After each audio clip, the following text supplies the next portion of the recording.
प्रभु यीशु मसीह के मधुर और मीठे नाम से आप सभी को जय मसीह की। आज परमेश्वर के वचन में आप सभी का स्वागत है।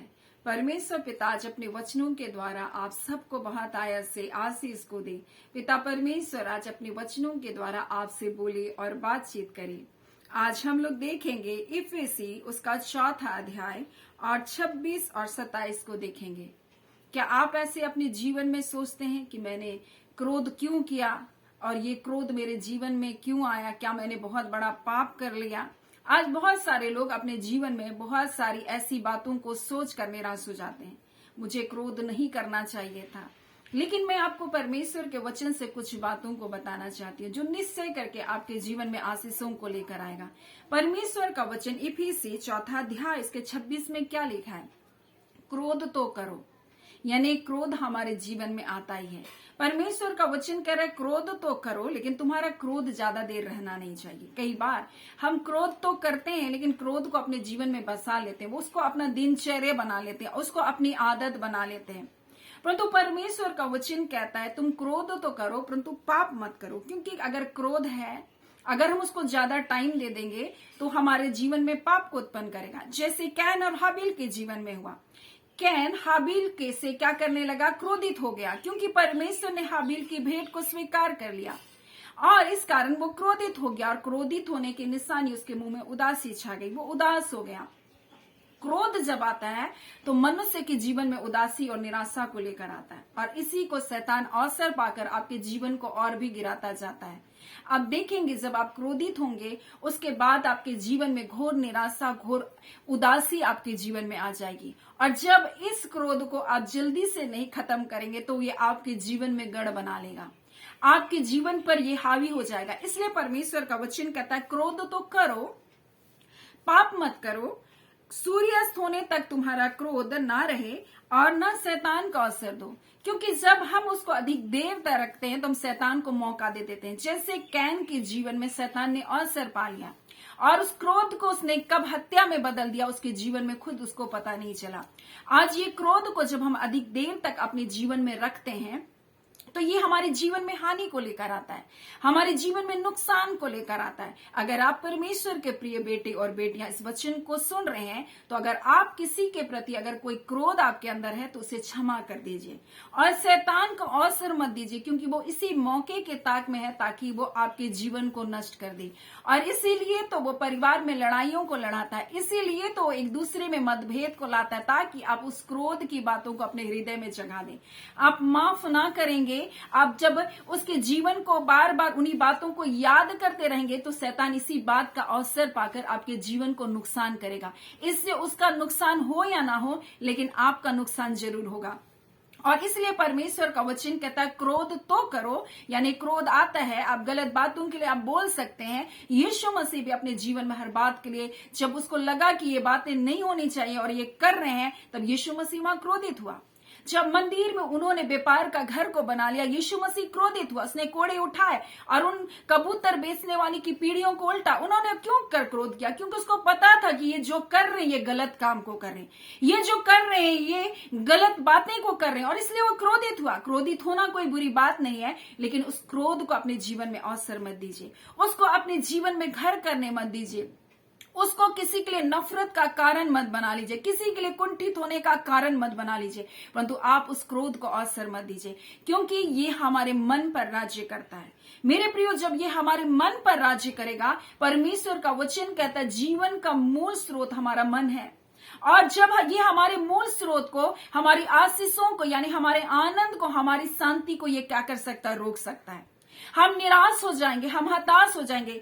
इसलिए नीति वचन 16 उसका 32 में इस प्रकार से लिखा, विलंब से क्रोध करना वीरता से उत्तम है। विलंब से क्रोध करना वीरता से उत्तम है, लेकिन लोगों की वीरता तो क्रोध करने में है। वो सोचते हैं हम क्रोध करके किसी को डांट दिए, हम क्रोध करके किसी को भगा दिए, हम क्रोध करके किसी के साथ बुरा बात कर लिए, तो वो सोचते हैं हमने बड़ी ताकत है। मेरे प्रियो, ताकत इसमें नहीं कि आप क्रोध करें, परंतु ताकत इसमें है कि आप विलंब से क्रोध करें। मेरे प्रियो, आप अपने क्रोध को शांत रखें, क्योंकि हमारा परमेश्वर स्वयं विलंब से कोप करने वाला अति करुणा में परमेश्वर है। इसलिए वो चाहता है कि हम भी विलंब से क्रोध करें। और जब हम विलंब से क्रोध करते हैं, ये हमारी वीरता है, ना कि हमारी कमजोरी है। लेकिन कुछ लोग सोचते हैं क्रोध करना बड़ी ताकत है। मेरे प्रियो, क्रोध को रोक करके रखना बड़ी ताकत है। आप तुरंत भड़क ना जाए, तुरंत किसी से क्रोधित ना हो जाए। लेकिन परमेश्वर का वचन कहता है अगर तुम क्रोधित हो भी गए हो तो उसको सूर्य अस्त होने तक अपने जीवन में उसको जगह मत दो, क्षमा कर दो और भूल जाओ उन बातों को अपने हृदय में गढ़ बनाने मत दो। क्योंकि अगर आप ऐसा करेंगे, परमेश्वर का वचन कहता अपने मन को वश में रखना नगर को जीत लेने से उत्तम है। आज लोगों का मन को शैतान इसी प्रकार से उसके वश से बाहर कर देता। वो क्रोध में इतने बावले हो जाते हैं, जैसे कैन बावला हो गया, उसका मन उसके वश में नहीं रहा और उसने इतना क्रोधित हुआ कि उसने अपने भाई को मार दिया। मेरे प्रिय, ये क्रोध जब हमारे जीवन में आता है हमारा नुकसान करता है, हमारी ही हानि करता है। और वो परमेश्वर की उपस्थिति से वो दूर चला गया। कैन का जीवन वो परमेश्वर से दूर एक भगोड़े की जिंदगी को जीने लगा। शैतान भगाता है आपके जीवन को इसी प्रकार से। जब आप क्रोधित होते हैं, क्रोध में जीवन को जीते, आपसे वो बुराई कराता है और आपको वो भगाता जाता है। और इसलिए तो जब हम लोग यिर्मयाह की पुस्तक उसका 17 अध्याय और उसके जब हम लोग देखते हैं 9 में और 10 में लिखा है, मन तो सब वस्तुओं से अधिक धोखा देता है। ये आपके मन को धोखा देता है, ये बुराइयां आपके मन को धोखा देती, बुरी बातों की ओर लेकर जाती। और ये क्रोध के कारण कई बार हमारा मन हमको धोखा देता है और व्यर्थ बातों में हमारे मन को लगाता है। क्योंकि हमारा परमेश्वर तो मन को खोजता और हृदय को जांचता है, ताकि प्रत्येक जन को उनके चाल चलन के अनुसार क्या दे, बोलते उसका प्रतिफल दे। लेकिन कई बार हमारे मन को शैतान इसी प्रकार से कुंठाओं में, बुरी बातों में लगा कर रखता है और हमारे जीवन को व्यर्थ वस्तुओं की ओर भगाता रहता है मेरे प्रियो। और इस कारण हम अपने जीवन में प्रतिफल को नहीं पाते, हम आशीषों को नहीं पाते।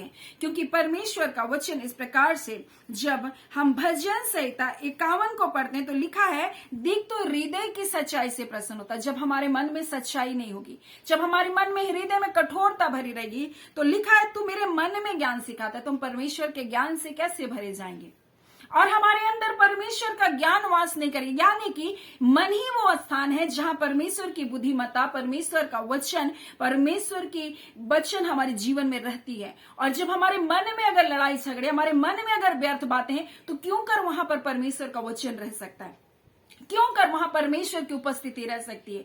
और वहां तो हर प्रकार के व्यर्थ और नाना प्रकार की बातें चलती रहेगी, तो परमेश्वर कैसे हमारे जीवन को आशीष देगा। क्योंकि वो तो मन को जांचता, हमारे हृदय को जांचने वाला परमेश्वर। इसलिए परमेश्वर का वचन कहता, देख तू हृदय की सच्चाई से प्रसन्न होता है और मेरे मन में तो क्या करेगा, ज्ञान को सिखाएगा। परमेश्वर कहाँ ज्ञान सिखाता, आपके मन में। लेकिन अगर आपका मन ही बुराई से भरा, आपके मन ही क्रोध से भरा है, आपका मन ही ईर्ष्या से भरा है, तो परमेश्वर कहाँ ज्ञान सिखाएगा। आपका मन ही खाली नहीं है, उस स्थान में आप नाना प्रकार की व्यर्थ बातों को आप भर के रखें। आप कैसे परमेश्वर की बातों को जान सकते हैं। जब आप परमेश्वर के ऊपर, अपने उसके वचन के ऊपर जब आपके मन को लगाते हैं, तब परमेश्वर का वचन इस प्रकार से कहता है, जो उसके वचन पर मन को लगाता है वो कल्याण को पाता है, वो आशीषों को पाता है। क्योंकि हमारा परमेश्वर मन और हृदय को जांचने वाला परमेश्वर है। तो हम जब परमेश्वर के वचन को अपने हृदय में जगह देते हैं, वो हमारे लिए अद्भुत आशीष, कल्याण की बातों को लेकर आता है। लेकिन जब हम अपने मन को व्यर्थ बातों से हम भर लेते हैं, तो हमारे जीवन में वो क्या करता है, नुकसान को लेकर आता है। और यही बात परमेश्वर का वचन हमें भजन संहिता में जब हम पढ़ते हैं तो इस प्रकार से लिखा हुआ है, वो परमेश्वर जो है हमारे मन को क्या करता है, शुद्ध करता है। इसलिए भजन का दाऊद जब पाप में चला गया था, उसने इस बात को जाना कि मेरे अंदर में ये जो व्यभिचार के पाप उत्पन्न हुए, मेरे मन में उत्पन्न हुए। इसलिए वो कहते हैं, परमेश्वर मेरे अंदर शुद्ध मन उत्पन्न कर। परमेश्वर हमारे अंदर शुद्ध मन उत्पन्न करता है। परमेश्वर का वचन कहता है वो हमारे अंदर स्थिर आत्मा को उत्पन्न करता है। क्योंकि ये वो मन था जो दाऊद को क्या क्या भटका रहा था, ये वो मन था जो उसके जीवन के स्रोत को क्या करके रखा था, रोक कर रखा, उसके अंदर से आनंद को, उसके अंदर से शांति को खत्म करके रखा। इसलिए वो कहता है, मुझे अपने सामने से निकालना दे, मुझे अपनी पवित्र आत्मा को मुझसे अलग ना कर। क्योंकि ये मन अगर व्यर्थ बातों से अगर भरा रहेगा, व्यर्थ विचारों से भरा रहेगा, तो हम पवित्र आत्मा से अलग जीवन को जीने लग जाएंगे, हम पवित्र आत्मा से अलग हो जाएंगे। और यही बात याकूब 1:20 में लिखा है, परमेश्वर बता, मनुष्य का क्रोध परमेश्वर के धर्म का निर्वाह नहीं कर सकता। यानी जहां क्रोध होता है वहां परमेश्वर की धार्मिकता निवास नहीं कर सकती। वो हमको अलग कर देती है धार्मिकता से, वो हमको पवित्र आत्मा से अलग कर देती है क्रोध। और यही क्रोध हमारे जीवन में जब आता है, ये हमारे जीवन का नुकसान करता है और हम शैतान को अवसर दे देते हैं मेरे प्रियो। इसलिए परमेश्वर का वचन कहता है, क्रोध तो करो परंतु पाप मत करो, परमेश्वर कहता। और सूर्य अस्त होने तक बोलता है तुम्हारा क्रोध क्या हो जाना चाहिए, खत्म हो जाना चाहिए, शांत हो जाना चाहिए। और बोलता है ना शैतान को अवसर दो, क्योंकि अगर अधिक देर तक रखेंगे शैतान इस अवसर को पाकर आपके जीवन का नुकसान करेगा, आपको परमेश्वर की उपस्थिति से दूर कर देगा, परमेश्वर की आत्मा से दूर कर देगा, परमेश्वर की धार्मिकता से आपको दूर करेगा, और तभी तो आपके जीवन का नुकसान कर सकता है। आप मसीह की धार्मिकता में, आपके साथ पवित्र आत्मा है, लेकिन आपके जीवन में ऐसी हालातों को शत्रु लाता है ताकि आप क्या करें, आपके जीवन में कड़वाहट आ जाए, आपके जीवन में कुंठापन आ जाए, आपके जीवन में निराशा आ जाए, आप टूट जाए। लेकिन परमेश्वर का वचन कहता है परमेश्वर टूटे और पिसे मन को तुच्छ नहीं जानता। आप टूटे हैं लेकिन आपके मन को परमेश्वर तुच्छ नहीं जानेगा। परमेश्वर आपका चंगा करने वाला, आपके मनों को वो चंगा करेगा, आपके हृदय को नया बना देगा। और यही प्रतिज्ञा तो परमेश्वर ने अपने वचन में किया। जब हम लोग पढ़ते हैं इस प्रकार से जो हमको मिलता है हेजकेल में, और हेजकेल में जब हम लोग 36 अध्याय उसके 26 को पढ़ते तो इस प्रकार से लिखा है कि मैं तुमको नया मन दूंगा। परमेश्वर कहता है मैं तुमको नया मन दूंगा। ये वो मन नहीं जो धोखा खाने वाला मन है, ये वो मन नहीं जिसमें असह्य रोग रहने वाला मन है, परंतु ये वो मन है जो नया मन है, जो मसीह का मन है। और पहला कुरिन्ती में इसी प्रकार से परमेश्वर का वचन लिखा है, पहला कुरिन्ती 2 उसका 16 में, हम में मसीह का मन है, क्योंकि परमेश्वर ने कहा मैं तुमको नया मन दूंगा, और मसीह में हमको नया मन दिया, नई सृष्टि परमेश्वर ने बनाई। ये वो मन नहीं है जो धोखा देने वाला, ये वो मन नहीं है जो असह्य रोग वाला, परंतु ये मसीह का मन है मेरे प्रियो। और परमेश्वर कहता मैं तुम्हें नया मन को दूंगा, और लिखा है मैं तुम्हारे भीतर नई आत्मा को उत्पन्न करूंगा, और तुम्हारे देह से पत्थर का हृदय निकालकर मांस रूपी हृदय दूंगा। मेरे प्रियो परमेश्वर का वचन कहता है तुम्हारे अंदर से कठोर हृदय को, अक्षमाशीलता वाला हृदय को, क्रोधी हृदय को, बुराई से भरा हुआ हृदय को, जलन से भरा हुआ हृदय को, कपट से भरा हुआ हृदय को निकाल कर तुमको मैं मसीह का मन को दूंगा। मैं तुमको अपना आत्मा को तुम्हारे जीवन में नए सिरे से दूंगा। परमेश्वर का वचन कहता है पत्थर का हृदय हटाकर तुम्हारे अंदर मांस का हृदय दूंगा। और लिखा है मैं अपनी आत्मा को तुम्हारे भीतर देकर ऐसा करूंगा कि तुम मेरी विधियों पर चलोगे और तुम मेरे नियमों को मानकर उसके अनुसार करोगे। परमेश्वर अपना मन हमें देना चाहता है, एक अपने बेटे यीशु मसीह में हमें एक नया मन को देने का प्रतिज्ञा कि ये मसीह का मन है जो क्षमा करने वाला मन है, जो दया करने वाला मन है, जो कड़वाड़ को नहीं रखने वाला मन है परंतु क्षमा करने वाला मन है। आपके अंदर कौन सा मन है मेरे प्रियो? क्योंकि परमेश्वर का वचन कहता है ये वो मन बोलता है अगर हम मन को अपने वश में रख ले तो लिखा है नगर को जीत लेने से उत्तम है।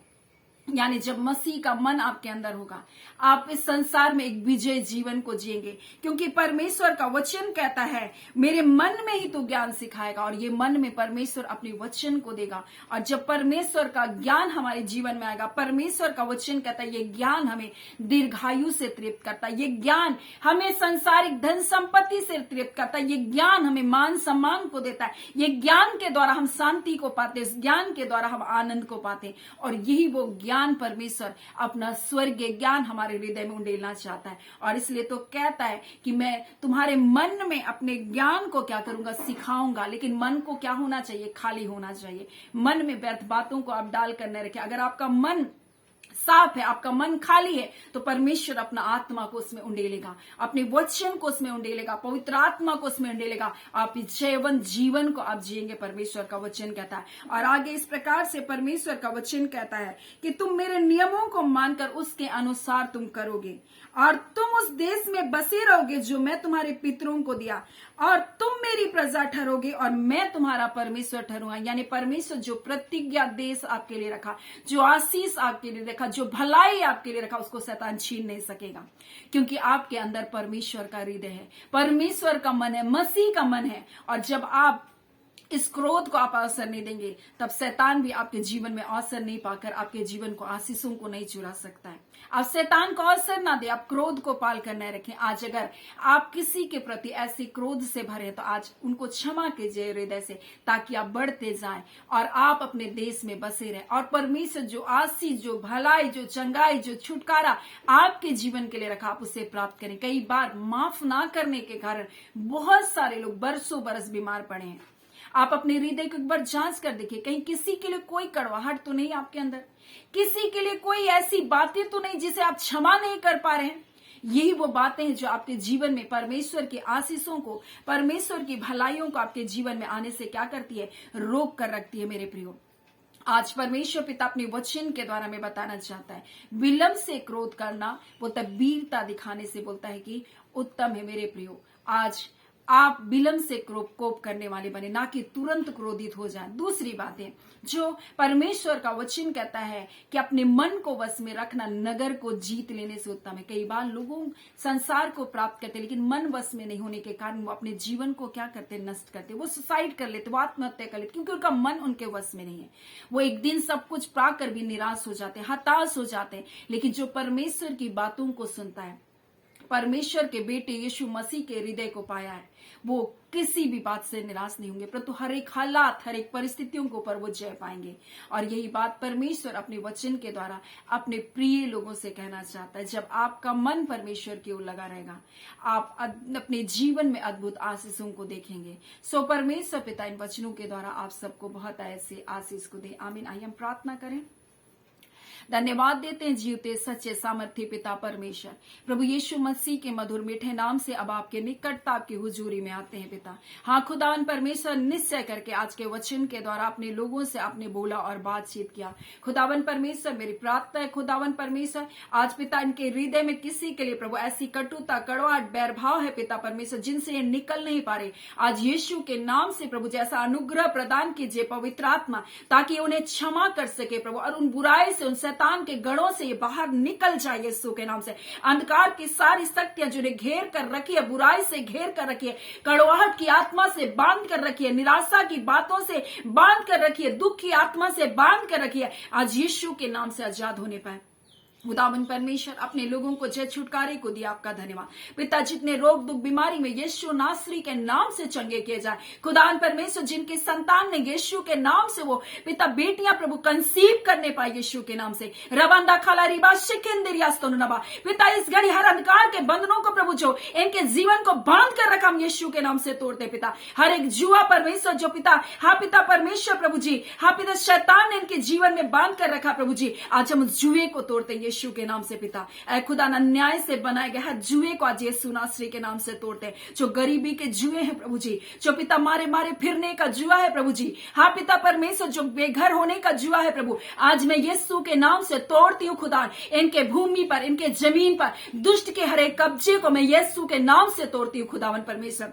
इनके घरों को जो शत्रु ने अपने कब्जे में ले रखा है प्रभु, हर प्रकार के अंधकार के कार्य जिनके घरों में हो रहे प्रभु, आज मैं उस जुए को यीशु के नाम से तोड़ती हूँ रबांदा खाला। हाँ पिता परमेश्वर, उनका घर, इनके बच्चे आजाद होने पाए प्रभु जी, इनके बेटे, इनकी बेटियां आजाद होने पाए यीशु के नाम से पिता। हर प्रकार के कड़वाहट की आत्मा परिवारों से निकल बाहर होने पाए रबांदा खाला। ओ रिबांदा खाला रिबाशे की रियास्तोनुनबा, ना तो बल से ना शक्ति से, परंतु पवित्र आत्मा आपकी सामर्थ के द्वारा ऐसा हो रहा है प्रभु जी। एक एक घरों से प्रभु अंधकार के बंधन टूट रहे रबांदा खाला। एक एक के सोच और विचार को जो शत्रु ने बांध कर रखा प्रभु, अंधकार के बंधन टूट रहे यीशु के नाम से प्रभु जी। आप प्रेमी परमेश्वर, क्षमा करने वाले परमेश्वर, दया करने वाले परमेश्वर, अपने लोगों पर प्रभु जी अपने अनुग्रह को डेले पिता, आपका धन्यवाद।